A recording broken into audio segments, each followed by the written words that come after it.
መጽሐፈ ሳሙኤል ካል ምዕራፍ 9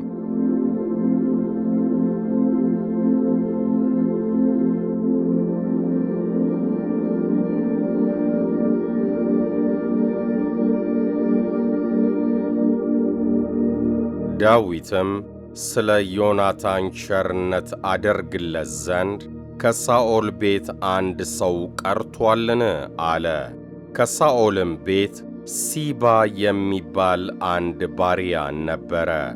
ወደ ዳዊትም ጠሩት። ንጉሡም አንተ ሲባ ነህን አለው። እርሱም እኔ ባሪያ ነኝ አለ። ንጉሡም የእግዚአብሔርን ቸርነት አደርግለት ዘንድ ከሳኦል ቤት አንድ ሰው አልቀረምን አለ። ሲባም ንጉሡን እግሩ ሽባ የሆነ አንድ የዮናታን ልጅ አለ አለው። ንጉሡም ወዴት ነው አለው። ሲባም ንጉሡን እነሆ እርሱ በሎዶባር በዓሚኤል ልጅ በማኪር ቤት አለ አለው። ንጉሡም ዳዊት ልኮ የኮሎዶባር ከዓሚኤል ልጅ ከማኪር ቤት አስመጣው። የሳኦልም ልጅ የዮናታን ልጅ ሜምፊቦስቴ ወደ ዳዊት መጣ፣ በግንባሩም ወድቆ እጅ ነሣ። ዳዊትም ሜምፊቦስቴ ሆይ አለ። እርሱም እነሆኝ ባሪያ አለ።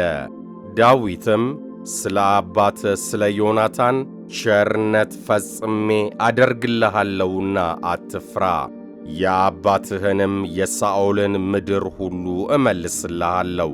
አንተም ሁልጊዜ ከገበታዬ እንጀራ ትበላለህ አለው። እርሱም የሞተ ውሻ ወደምመስል ወደ እኔ የተመለከትህ እኔ ባሪያ ምንድነኝ ብሎ እጅ ነሣ። ንጉሡም የእስራኤልም ባሪያ ሲባን ጠርቶ ለሳኦልና ለቤቱ ሁሉ የነበረውን ሁሉ ለጌታ ልጅ ሰጥቻለሁ። አንተና ልጆችህ ሎሌዎችህም ምድሩን እረሱለት። ለጌታህም ልጅ እንጀራ ይሆነው ዘንድ ፍሬውን አግባ። የጌታ ልጅ ሜምፊቦስቴ ግን ሁልጊዜ ከገበታዬ ይበላል አለው። ለሲባም 15 ልጆችና 20 ባሪያዎች ነበሩት።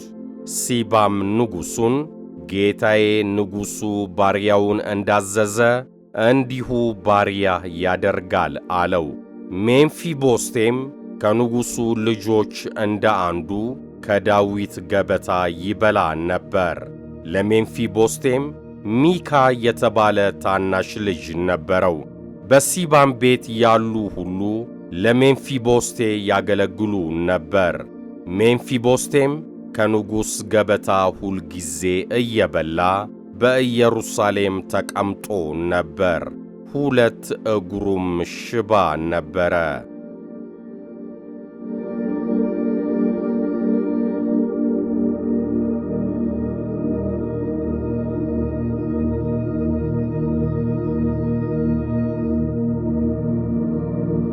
መጽሐፈ ሳሙኤል ካል ምዕራፍ 10 ከዚህም በኋላ የአሞን ልጆች ንጉሥ ሞተ።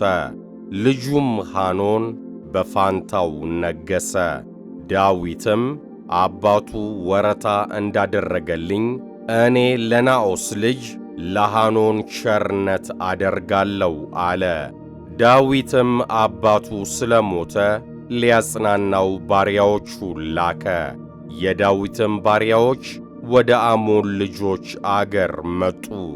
የአሞንም ልጆች አለቆች ጌታቸውን ሐኖንን ዳዊት አባትህን አክብሮ ሊያጽናና ባሪያዎቹን ወደ አንተ የላከ ይመስልሃልን?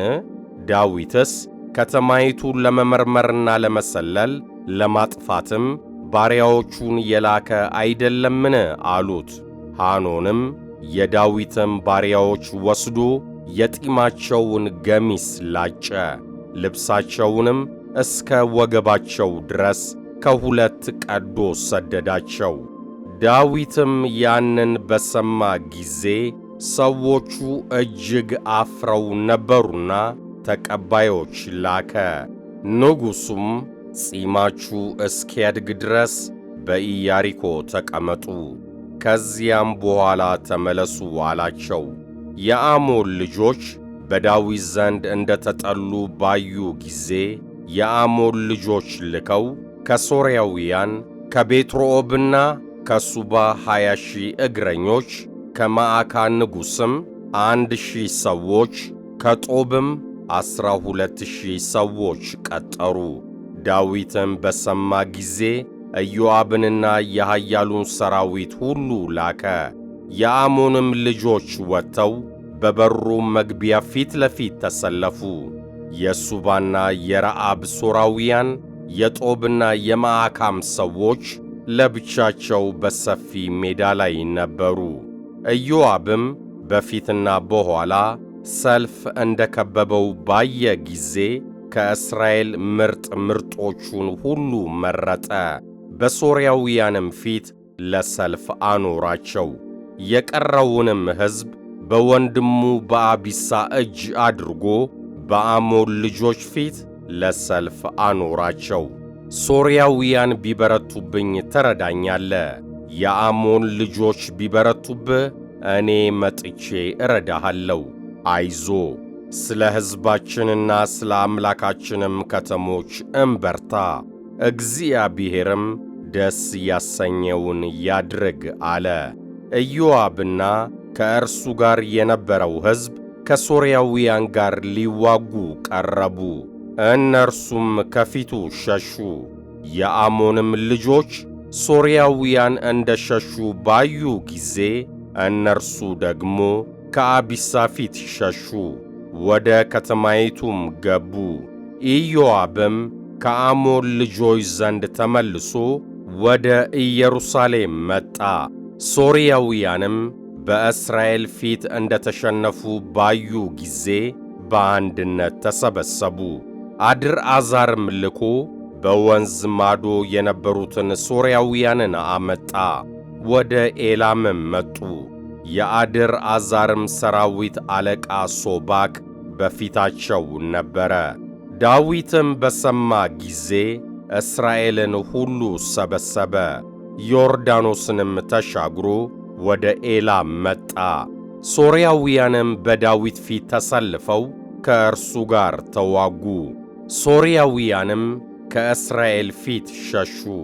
ዳዊትም ከሶርያውያን 700 ሰረገለኞች 40,000 ፈረሰኞች ገደለ። የሰራዊቱንም አለቃ ሶባክን መታ፣ እርሱም በዚያ ሞተ። ለአድርአዛርም የሚገብሩ ነገሥታት ሁሉ በእስራኤል ፊት እንደ ተሸነፉ ባዩ ጊዜ ከእስራኤል ጋር ታረቁ፣ ገበሩላቸውም። ሶርያውያንም ከዚያ ወዲያ የአሞንን ልጆች ይረዱ ዘንድ ፈሩ።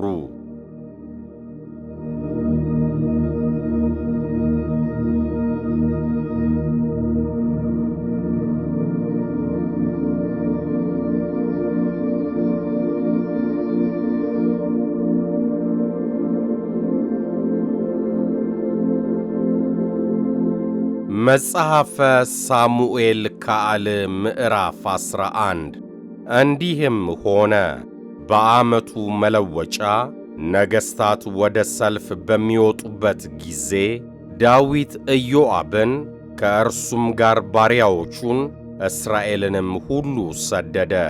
የአሞንንም ልጆች አገር አጠፉ፣ ረባትንም ከበቡ። ዳዊት ግን በኢየሩሳሌም ቀርቶ ነበር። እንዲህም ሆነ ወደ ማታ ጊዜ ዳዊት ከምንጣፉ ተነሣ፣ በንጉሥም ቤት በሰገነት ላይ ተመላለሰ። በሰገነቱ ሳለ አንዲት ሴት ስትታጠብ አየ። ሴቲቱም መልከ መልካም ነበረች።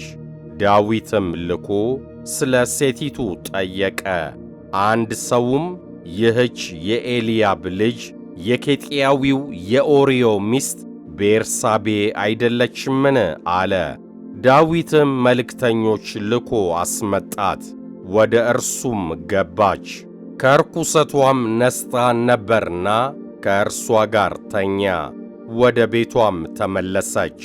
ሴቲቱም አረገዘች።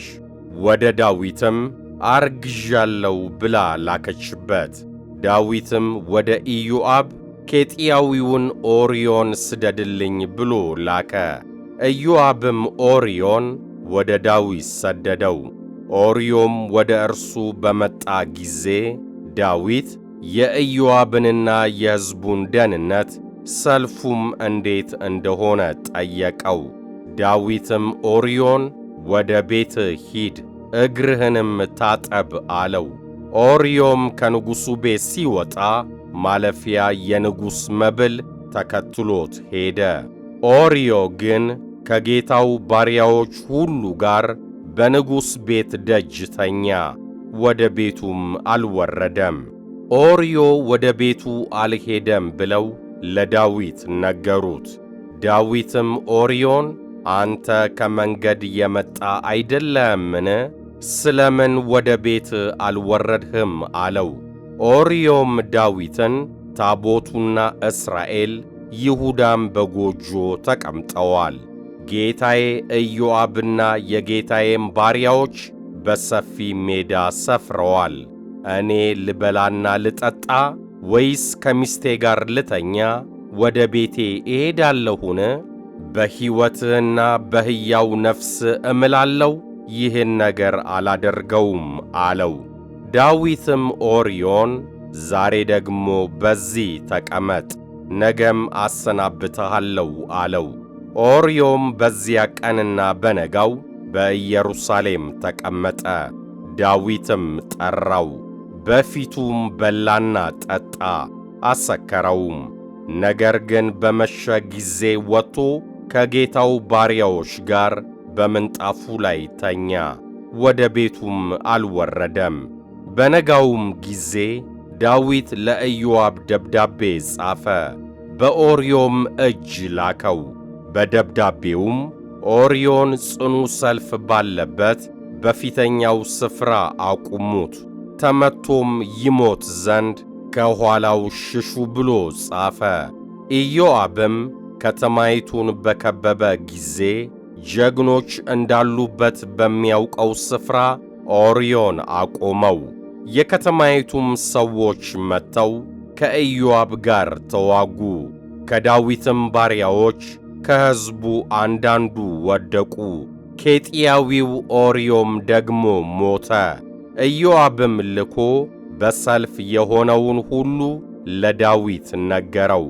ለመልእክተኛውም እንዲህ ብሎ አዘዘው፣ የሰልፉን ነገር ሁሉ ለንጉሡ ነግረ በፈጸምህ ጊዜ ስትዋጉ ወደ ከተማይቱ ለምን ቀረባችሁ? ከቅጥሩ በላይ ፍላጻ እንዲወረወር አታውቁምን? የሩቤሼቴን ልጅ አቤሜሌክን ማን ገደለው? ከቅጥር ላይ የወፍጮ መጅ ጥላ በቴቤስ ላይ የገደለችው አንዲት ሴት አይደለችምን? ስለምን ወደ ቅጥሩ እንደዚህ ቀረባችሁ ብሎ ንጉሡ ሲቆጣ ብታይ፣ አንተ ባሪያ ኬጢያዊው ኦርዮ ደግሞ ሞተ በለው። መልእክተኛውም ተነስቶ ሄደ። ኢዮአብም ያዘዘውን ሁሉ ለዳዊት ነገረው። መልእክተኛውም ዳዊትን ሰዎቹ በረቱብን፣ ወደ ሜዳም ወጡብን፣ እኛም ወደቅንባቸው፣ እስከ ከተማይቱም በር ድረስ ተከተልናቸው። ፍላጻ የሚወረውሩም በቅጥሩ ላይ ሆነው በባሪያዎች ላይ ወረወሩ። ከንጉሡም ባሪያዎች አንዳንድ ሞቱ። ባሪያህም ኬጢያዊው ኦርዮ ደግሞ ሞተ አለው። ዳዊትም መልእክተኛውን ሰይፍ አንድ ጊዜ ይህን አንድ ጊዜም ያን ያጠፋልና ይህ ነገር በዐይንህ አይክፋ። ከተማይቱን የሚወጉትን አበርታ፣ አፍርሳትም ብለ ለኢዮአብ ንገረው፣ አንተም አጽናው አለው። የኦርዮ ሚስት ባልዋ ኦርዮ እንደ ሞተ በሰማች ጊዜ ለባልዋ አለቀሰች። የለቅሶዋም ወራት ሲፈጸም ዳዊት ልኮ ወደ ቤቱ አስመጣት፣ ሚስትም ሆነችው። ወንድ ልጅም ወለደችለት። ነገር ግን ዳዊት ያደረገው ነገር ሁሉ በእግዚአብሔር ፊት ክፉ ሆነ።